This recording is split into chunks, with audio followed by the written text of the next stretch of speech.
નમસ્કાર મિત્રો, હર હર મહાદેવ। આપ સૌનું અમારી ચેનલમાં ખૂબ ખૂબ સ્વાગત છે। મિત્રો, હિન્દુ ધર્મમાં શ્રાવણ મહિનો ભગવાન ભોળાનાથને સમર્પિત સૌથી પવિત્ર મહિનાઓમાંથી એક માનવામાં આવે છે। શ્રાવણ મહિનામાં ભગવાન શિવની આરાધના કરવાથી જીવનમાં સુખ, શાંતિ, સમૃદ્ધિ અને સકારાત્મક ઉર્જા આવે છે એવી ધાર્મિક માન્યતા છે। આ વર્ષે 30 જુલાઈથી 28-20 ઓગસ્ટ 1926 દરમિયાન શ્રાવણ મહિનો રહેશે। જ્યોતિષીય માન્યતાઓ અનુસાર આ સમયગાળો કેટલીક રાશિઓ માટે ખાસ શુભ બની શકે છે। કહેવામાં આવે છે કે જ્યારે ભગવાન શિવની કૃપા અને ગ્રહોની અનુકૂળ સ્થિતિ એકસાથે આવે છે ત્યારે વ્યક્તિના જીવનમાં લાંબા સમયથી અટકેલા કાર્યો આગળ વધવા લાગે છે। આર્થિક સ્થિતિમાં સુધારો થવાની શક્યતા બને છે, નોકરી અને વ્યવસાયમાં નવી તકો મળી શકે છે અને પરિવારમાં પણ ખુશીઓનું વાતાવરણ સર્જાઈ શકે છે। મિત્રો, આજના આ ખાસ વિડીયોમાં આપણે એવી 6 રાશિઓ વિશે વાત કરીશું જેમના માટે 30 જુલાઈથી 28-20 ઓગસ્ટ 1926 સુધીનો શ્રાવણ મહિનો જ્યોતિષીય માન્યતાઓ અનુસાર શુભ રહી શકે છે। જો તમારી રાશિ પણ આ 6 રાશિઓમાં આવે છે તો વિડિયો અંત સુધી જરૂર સાંભળજો। અને મિત્રો, જો તમે ભગવાન ભોળાનાથમાં શ્રદ્ધા રાખો છો તો કોમેન્ટમાં એકવાર દિલથી લખજો, હર હર મહાદેવ। નંબર 1, મેષ રાશિ। મેષ રાશિના જાતકો માટે શ્રાવણ મહિનો નવી આશાઓ લઈને આવી શકે છે। લાંબા સમયથી તમે જે કાર્ય માટે મહેનત કરી રહ્યા છો તેમાં ધીમે ધીમે સકારાત્મક પરિણામ જોવા મળી શકે છે।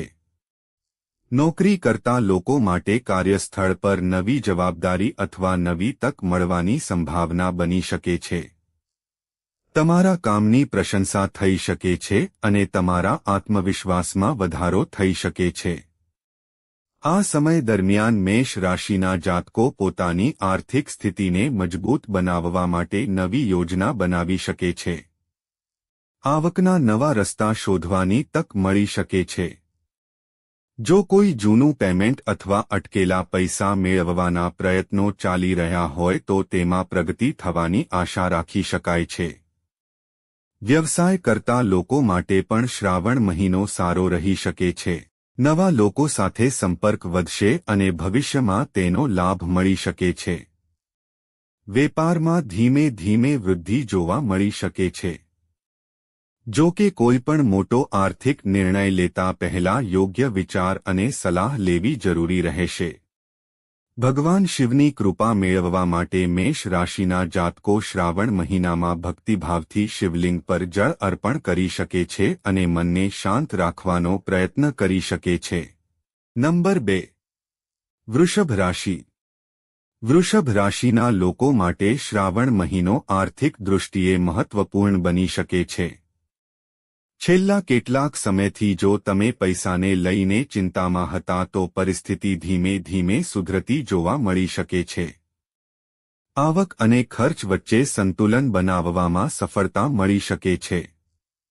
આ સમયગાળા દરમિયાન તમને કોઈ નવી તક મળી શકે છે જેના કારણે તમારી કમાણી વધારવાનો માર્ગ ખુલી શકે છે। નોકરીમાં પ્રમોશન અથવા પગારમાં સુધારાની આશા રાખી શકાય છે। વ્યવસાયમાં નવા ગ્રાહકો સાથે જોડાવાની તક મળી શકે છે।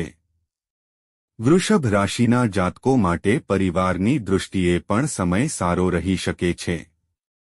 ઘરમાં કોઈ શુભ સમાચાર આવવાથી ખુશીનું વાતાવરણ બની શકે છે। પરિવારના સભ્યોનો સહયોગ તમારા આત્મવિશ્વાસમાં વધારો કરી શકે છે। જો તમે કોઈ મહત્વપૂર્ણ કાર્ય શરૂ કરવાની યોજના બનાવી રહ્યા છો તો ઉતાવળ કરતા પહેલા યોગ્ય આયોજન કરવું તમારા માટે લાભદાયક રહેશે। શ્રાવણ મહિનામાં ભગવાન શિવનું સ્મરણ કરીને સારા કાર્યો કરવાનો પ્રયત્ન કરવો। નંબર 3, મિથુન રાશિ। મિથુન રાશિના જાતકો માટે શ્રાવણ મહિનો નવા પરિવર્તનનો સંકેત આપી શકે છે। જ્યોતિષીય માન્યતાઓ અનુસાર આ સમય દરમિયાન તમારી વિચારશક્તિ અને નિર્ણય લેવાની ક્ષમતામાં વધારો થઈ શકે છે। જે કામને લઈને તમે લાંબા સમયથી મૂંઝવણમાં હતા તેમાં હવે સ્પષ્ટતા આવી શકે છે. નોકરી કરતા લોકો માટે નવી જવાબદારી અથવા નવી જગ્યાએ કામ કરવાની તક મળી શકે છે. તમારા કામને લોકોની પ્રશંસા મળી શકે છે. જો તમે નવી નોકરી શોધી રહ્યા છો તો યોગ્ય તક મળવાના સંકેતો બની શકે છે. વ્યવસાય કરતા મિથુન રાશિના જાતકો માટે પણ આ સમય અનુકૂળ બની શકે છે. વેપારમાં નવી ડીલ અથવા નવા ગ્રાહકો સાથે જોડાણ થઈ શકે છે. તમારી મહેનતનું પરિણામ ધીમે ધીમે મળવાનું શરૂ થઈ શકે છે. આર્થિક રીતે પણ સમય તમને નવી દિશા બતાવી શકે છે. પરંતુ મિત્રો, પૈસા મળવાની આશા હોય ત્યારે પણ બિનજરૂરી ખર્ચથી બચવું ખૂબ જરૂરી છે. સમજદારીપૂર્વક કરેલું આયોજન તમારી આર્થિક સ્થિતિને વધારે મજબૂત બનાવી શકે છે. મિથુન રાશિના જાતકો માટે શ્રાવણ મહિનામાં ભગવાન શિવનું ધ્યાન અને ભક્તિ મનને શાંતિ આપી શકે છે. નંબર 4. સિંહ રાશિ. સિંહ રાશિના લોકો માટે શ્રાવણ મહિનો આત્મવિશ્વાસ વધારનારો બની શકે છે. તમારા જીવનમાં કેટલીક એવી પરિસ્થિતિઓ આવી શકે છે જ્યાં તમારે પોતાની ક્ષમતા સાબિત કરવાની તક મળે. નોકરીમાં તમારા કામને મહત્વ મળી શકે છે અને જવાબદાર વ્યક્તિઓ તરફથી સહયોગ પ્રાપ્ત થઈ શકે છે. વ્યવસાય કરતા લોકો માટે નવા સંપર્કો ખૂબ મહત્વપૂર્ણ બની શકે છે. કોઈ નવા વ્યક્તિ સાથે થયેલી મુલાકાત ભવિષ્યમાં તમારા માટે ફાયદાકારક સાબિત થઈ શકે છે. વેપારમાં ધીમે ધીમે વધારો થવાની સંભાવના બની શકે છે. સિંહ રાશિના જાતકોને આ સમય દરમિયાન પોતાના ખર્ચ પર ખાસ ધ્યાન આપવું જોઈએ. આવક વધે ત્યારે બચત કરવાનું પણ શરૂ કરશો તો ભવિષ્ય માટે મજબૂત આધાર તૈયાર થઈ શકે છે. પરિવારમાં પણ સુખદ વાતાવરણ જોવા મળી શકે છે. ઘરના કોઈ સભ્ય તરફથી સારા સમાચાર મળી શકે છે. પરિવાર સાથે ધાર્મિક સ્થળે જવાની અથવા ભગવાન શિવની પૂજા કરવાની તક મળી શકે છે. મિત્રો, શ્રાવણ મહિનામાં ભગવાન શિવ પ્રત્યે શ્રદ્ધા રાખવી અને સારા કર્મ કરવાનું મહત્વ જ્યોતિષ કરતાં પણ વધારે માનવામાં આવે છે. નંબર 5. તુલા રાશિ. તુલા રાશિના જાતકો માટે શ્રાવણ મહિનો આર્થિક અને વ્યક્તિગત જીવનમાં નવી આશા લઈને આવી શકે છે. લાંબા સમયથી અટકેલા કેટલાક કાર્યોમાં પ્રગતિ થવાની શક્યતા છે. જો તમે કોઈ મહત્વપૂર્ણ કામ માટે પ્રયત્ન કરી રહ્યા છો તો તમારી મહેનત રંગ લાવી શકે છે. નોકરી કરતા લોકો માટે કાર્યસ્થળ પર નવી તક મળી શકે છે. તમારા કામની જવાબદારી વધે તો તેને સકારાત્મક રીતે સ્વીકારવાનો પ્રયત્ન કરવો. તમારી મહેનત અને યોગ્ય વર્તન તમને આગળ વધવામાં મદદ કરી શકે છે. વ્યવસાય કરતા તુલા રાશિના જાતકો માટે પણ સમય મહત્વપૂર્ણ બની શકે છે. નવા ગ્રાહકો મળી શકે છે અને વ્યવસાયને આગળ વધારવા માટે નવી યોજના બનાવી શકો છો. પૈસાની આવકમાં સુધારો થવાની શક્યતા હોવા છતાં જોખમી રોકાણમાં ઉતાવળ ન કરવી. તુલા રાશિના જાતકો માટે પરિવાર અને સંબંધોની દૃષ્ટિએ પણ સમય સારો રહી શકે છે. ઘરમાં શાંતિ જળવાઈ શકે છે અને પરિવારના સભ્યો સાથેનો સંબંધ વધુ મજબૂત બની શકે છે. જો તમે શ્રાવણ મહિનામાં ભગવાન શિવની ભક્તિ સાથે પોતાના જીવનમાં સારા વિચારો અને સારા કર્મોનો સમાવેશ કરશો તો મનમાં સકારાત્મકતા વધશે. નંબર 6.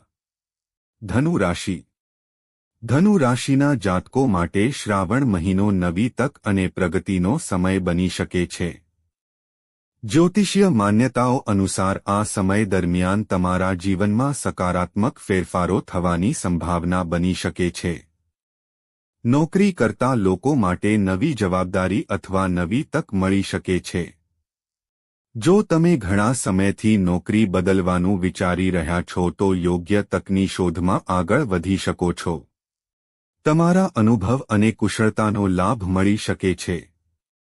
વ્યવસાય કરતા લોકો માટે નવા પ્રોજેક્ટ અથવા નવા ગ્રાહકો સાથે જોડાવાની સંભાવના બની શકે છે. વેપારને વિસ્તૃત કરવાની યોજના બનાવી રહ્યા હોવ તો યોગ્ય આયોજન સાથે આગળ વધવું લાભદાયક બની શકે છે. આર્થિક બાબતોમાં પણ ધીમે ધીમે સુધારો જોવા મળી શકે છે. જૂની સમસ્યાઓમાંથી બહાર આવવાનો માર્ગ મળી શકે છે અને ભવિષ્ય માટે બચત કરવાની તક મળી શકે છે. ધનુ રાશિના જાતકો માટે પરિવારનું વાતાવરણ પણ ખુશનુમા રહી શકે છે. કોઈ શુભ સમાચારથી ઘરમાં આનંદનું વાતાવરણ સર્જાઈ શકે છે. ભગવાન શિવની ભક્તિ અને પરિવાર સાથે ધાર્મિક કાર્યો કરવાથી મનને શાંતિ મળી શકે છે. મિત્રો, આ રીતે 30 જુલાઈથી 28-20 ઓગસ્ટ 1926 સુધીનો શ્રાવણ મહિનો મેષ, વૃષભ, મિથુન, સિંહ, તુલા અને ધનુ રાશિના જાતકો માટે જ્યોતિષીય માન્યતાઓ અનુસાર ખાસ બની શકે છે. આ સમય દરમિયાન આર્થિક લાભ, નોકરી વ્યવસાયમાં પ્રગતિ, અટકેલા કાર્યોમાં સફળતા અને પરિવારના સુખ જેવા સકારાત્મક પરિણામોની શક્યતા દર્શાવવામાં આવી રહી છે. પરંતુ એક વાત હંમેશા યાદ રાખજો, માત્ર રાશિફળના આધારે કોઈ મોટો નિર્ણય ન લેવો. જીવનમાં સફળતા મેળવવા માટે મહેનત, યોગ્ય આયોજન, સમજદારી અને સારા કર્મો ખૂબ જરૂરી છે. જ્યોતિષીય રાશિફળને શ્રદ્ધા અને સામાન્ય માર્ગદર્શન તરીકે જ જોવું. શ્રાવણ મહિનો ભગવાન શિવની ભક્તિ માટે ખૂબ પવિત્ર માનવામાં આવે છે. આ પવિત્ર મહિનામાં મનને શાંત રાખો, કોઈનું ખરાબ ન વિચારો, જરૂરિયાતમંદ વ્યક્તિની મદદ કરો અને શક્ય હોય ત્યાં સુધી સારા કાર્યો કરો. મિત્રો, જો તમે પણ ભગવાન ભોળાનાથમાં શ્રદ્ધા રાખો છો અને ઈચ્છો છો કે તમારા જીવનમાં સુખ, શાંતિ અને સમૃદ્ધિ આવે તો કોમેન્ટ બોક્સમાં શ્રદ્ધાથી લખો, હર હર મહાદેવ. જો તમને આજનો આ રાશિફળનો વિડિયો ગમ્યો હોય તો વિડિયોને લાઇક કરો, તમારા પરિવાર અને મિત્રો સાથે શેર કરો અને આવી જ રાશિફળ તથા ધાર્મિક માહિતી માટે અમારી ચેનલને સબસ્ક્રાઇબ કરવાનું ભૂલશો નહીં. ફરી મળીશું એક નવા વિડિયો સાથે. ત્યાં સુધી ભગવાન ભોળાનાથ તમારી અને તમારા પરિવારની દરેક મનોકામના પૂર્ણ કરે. હર હર મહાદેવ. ઓમ નમઃ શિવાય.